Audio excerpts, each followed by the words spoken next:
So at the end of Shi Huangdi's dynasty, there's a time period of upheaval and civil war, and eventually a guy by the name of Liu Bang is going to found what becomes the next dynasty, the Han dynasty.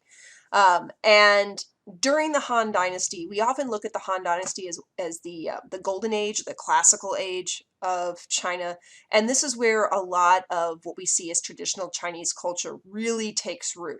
It's also going to be economically one of the highlights of the Chinese historical periods. So we'll talk about the Silk Road when we kind of as our last section of notes with this. So, okay. Developments during the Han Dynasty. We've got civil service exams are going to be started by Han Wudi. He is going to look at potential government employees and choose them based on their ability to pass a test. So he's going to get rid of a practice of nepotism. Nepotism is where you give somebody a job because you know them, not necessarily because they're good at the job. So we've all been there. When I was in high school, I worked at a restaurant where the general manager of this restaurant was the owner's brother-in-law. And he was a nice guy, but he worked like 9 to 5. He was never there during the peak times for a restaurant.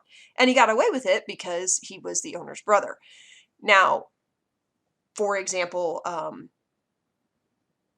let's say your principals, pick a principal, Miss Barber. She got her job at the high school because she is very, very good at what she does. She didn't know anybody here. She came from a different district before she worked at the Freshman Academy. She came from Oklahoma City. So she got that job because she passed a test and she passed an interview and somebody said, hey, you're really good at this. You get the difference? It's the idea of passing an exam, getting a job because you're good at it. It's called a meritocracy. Okay, so during the Han Dynasty, the population is going to double due to a new type of rice and new farming techniques. So one of the things that have been going on is that more and more of the landed aristocrats were kind of taking on more land as farmers had to sell them because they just didn't have enough land to support and produce what they needed for their families. But also at this time, as the Han Dynasty expanded kind of south here, if you see that area there, they get access to a new type of rice called the champa rice. And the champa rice will grow twice in one season.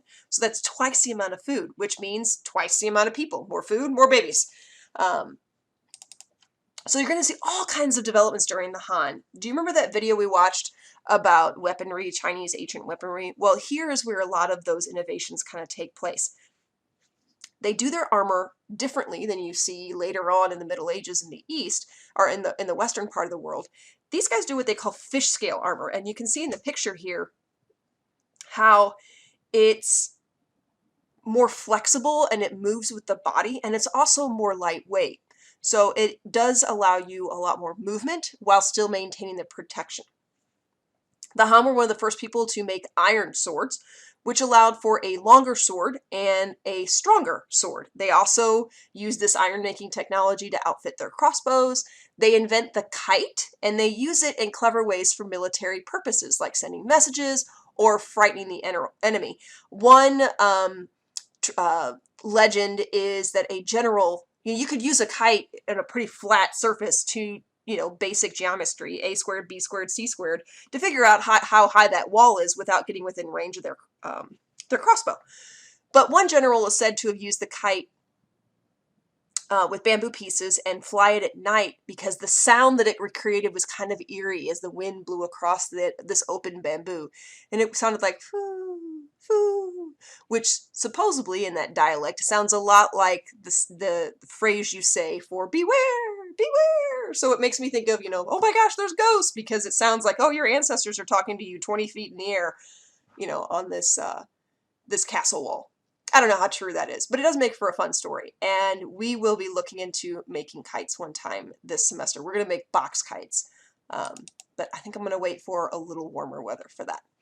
So the Han government is going to be different than the Qin government, because the Qin government, remember, he was a legalist, and the Han are going to look at this and they're going to be like, not so much. They're a little more Confucian. They're going to establish this tradition of using Confucianism. And they're also going to set up a bureaucracy, government that's shaped like a pyramid, where you get few people at the top, many people at the bottom, and there's levels of government in between. Officials who, ouch, would pass the test, sorry, I banged my hand. Officials who pass their test would be spread out around the empire, and they would not be allowed to serve in their hometown. The idea behind that is they wouldn't be able to, do favors. They don't know anybody, so they wouldn't give anybody a special break. But they would do like local checks, like road conditions, and collect taxes and that kind of thing. You would be evaluated each year on how well you do the job, and if you do the job well, you get a promotion, and if not, you get a demotion. So it's all about job promotions. So that was pretty cool because you wound up with very skilled people in government jobs. Some of the difficulties that farmers were facing during the Han Dynasty were the expectations. You paid taxes in the form of grain. It's not going to be until later during the Song Dynasty, we'll get to them, where you start paying your taxes in money. At this time in history, you're paying it in the portion of a certain percentage of your grain that you would grow. So you have to grow enough for your family and pay taxes. But you've got those personal responsibilities of taking care of the farm, but also serving your country for a month out of the year. And then you've got national disasters. So there are a lot of inventions that happened during the Han Dynasty to kind of help alleviate some of these problems. One of them is the chain pump. This is that kind of thing off to the right there in the colored picture. So you would have buckets, and rather than carrying a bucket to irrigate your crops when the water's low, you would have almost like a water wheel set up where these gentlemen, if you look at their feet there, it almost looks like bicycle pedals, but they would pedal the lower part using the top part to kind of hang on, and it would move that chain of buckets along, and you would be able to dump buckets of water into irrigation channels for your field when the river's low. So that keeps your crops watered. They invented the iron plow, which would allow you to till up the soil a lot easier. And they also invented the wheelbarrow, which looks a little different than the wheelbarrow you're used to today. This one's flat, and you would pile things around it, but still a lot easier to carry that stuff than to try and pack all that stuff onto your own back and carry it.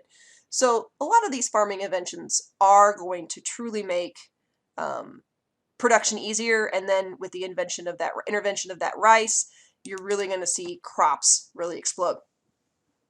During the Han Dynasty, the Chinese are also going to figure out how to improve silk production. They figure out that you can get a higher quality silk, and it's easier to untangle the little cocoons from the silkworms by steaming them. They also figure out new weaving techniques and dyeing techniques to get really rich colors.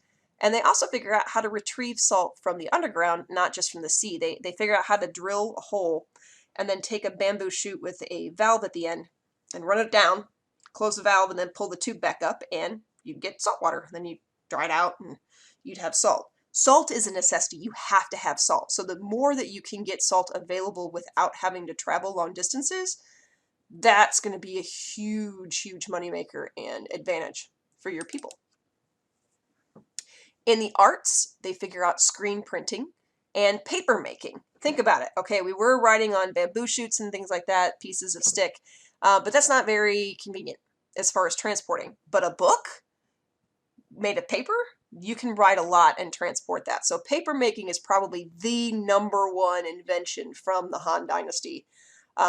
To give you a perspective, a few hundred years later, when the Chinese fight the Persians and lose, one of the spoils of war that the Persians demand is how to make paper. That's what they wanted to know, how to make paper. In science, they figure out that broom stars are really what a shooting star is. That it's they figure out, predict accurately what those are, to accurately predict what an eclipse is. And this is the time of the Romans, so this is pretty far back there. And they create a couple new instruments, a seismograph. Remember the mandate of heaven, when bad things happen, earthquakes and tornadoes and things, the faster you're able to respond, the less likely your people are to rebel. So being able to accurately predict or realize, hey, an earthquake happened. So they create this seismograph. It's kind of egg-shaped. You probably ought to Google Chinese seismograph and you can figure out what it looks like. But it's kind of egg-shaped with these little kind of tentacles at the bottom, and they would hold the equivalent of golf balls. And within 300 miles, if there was an earthquake, it would lose the ball in that direction. And so you could, at the time, realize, hey, save days of trying to get to people by sending people with help and supplies and things. And they also invent a south-pointing compass. This is the one that looks like a spoon on a square plate, but it's accurate. It doesn't matter necessarily which way it points, as long as it points the same way every time. The Han also figure out acupuncture, the practice of easing pain. I've never tried this, but I've been really tempted sometimes. I know several people who have quit smoking using a stapling technique with acupuncture. I find that fascinating. They figure out what a pulse means and how circulation works. This is huge. It takes 1,300 years before Europe figures that out.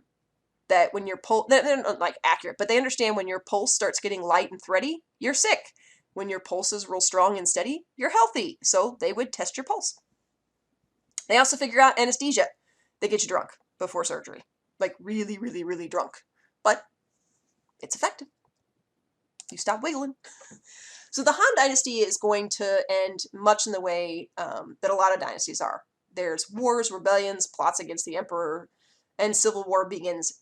Nomads invading from the outside. But what's different about the Han is that Buddhism has made its way in, and it helps people kind of cope with those chaotic times. It winds up being the thing that kind of keeps people together. It gives them a sense of control over the chaos. All right, so the next section notes is going to be over the Silk Road. We're going to do those on Wednesday, and then I think Thursday you're going to do calligraphy, and we will review a little bit, and your quiz, we'll have to talk about that a little bit, but I think your quiz is either going to wind up Friday or Monday. So we'll talk when I see you all tomorrow.